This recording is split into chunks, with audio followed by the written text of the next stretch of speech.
बुआ माँ ने फिर से अपनी चाल जो है वो चल दी है और रिशांग को भड़काने की ज़ोरदार कोशिश की है। और लास्ट एपिसोड में आपने देखा ही किस तरीके से भव्या के साथ बिहेवियर किया गया, भव्या को मारा पीटा गया और ये सब कुछ भव्या ने जो है वो शूट कर लिया था, क्योंकि उसे अब पता चल चुका है कि इस घर में कोई भी मेरी बात नहीं मानने वाला है, मुझे प्रूफ दिखाना पड़ेगा तभी लोग मेरे बात पर यकीन करेंगे।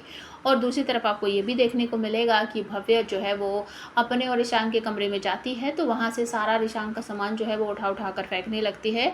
और रिशांग ये सब देखकर कहता है तुम्हारा दिमाग ख़राब हो गया क्या, मेरा सामान क्यों मेरे कमरे से बाहर फेंक रही हो, ये मेरा सामान है।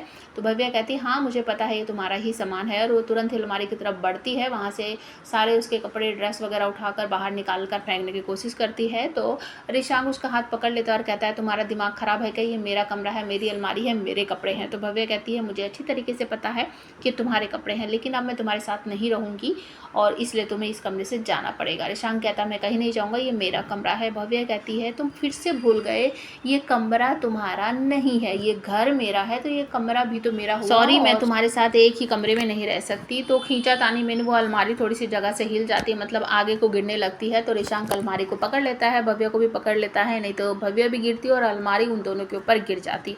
और दूसरी तरफ आपको देखने को मिलेगा कि बुआ माँ जो है नौटंकी कर रही हैं, सीढ़ियों पर बैठे एक बाल्टी लेकर पोछा लेकर और सीढ़ियों को रगड़ रही है, कह रही है कि अब तो मुझे ये काम करना ही पड़ेगा। रिशांग जैसे ही आता है वो भड़क पड़ता है, नाराज़ हो जाता है और कहता है बुआ माँ आप ये सब क्या कर रही हो, हटो यहाँ से, हटो यहाँ से। तो बुआ माँ ड्रामा करती है रोने का, और रिशांग बेटा अब तो ये सब करना ही पड़ेगा, भव्या ने मुझे कहा है कि पोछा लगाओ, अब तो मुझे झाड़ू पोछा बर्तन कटका सब कुछ करना पड़ेगा। आखिर भव्या इस घर की इस बिजनेस की मालकिन है, जो वो कहेगी वो तो करना ही पड़ेगा। रिशांग इस बात पर बहुत ज़्यादा भड़क जाता है। और अब आप हमें कमेंट करके बताओ किस तरीके से भव्या सबको रास्ते पर लाएगी। और इसके बाद आपको देखने को मिलेगा कि भव्या और रिशांग जब आश्रम जाएंगे तो वहाँ जाकर कुछ सबूत उनके हाथ लगेंगे। भव्या समझाने की कोशिश करेगी कि मैंने ऐसा कुछ भी नहीं किया है, और वहाँ आश्रम के लोग भी कहते हैं कि इनको जो जूस वगैरह दिया गया था वो हमारे आश्रम का नहीं है, हमने अच्छी तरीके से पता कर लिया है, वो किसी और ने दिया है।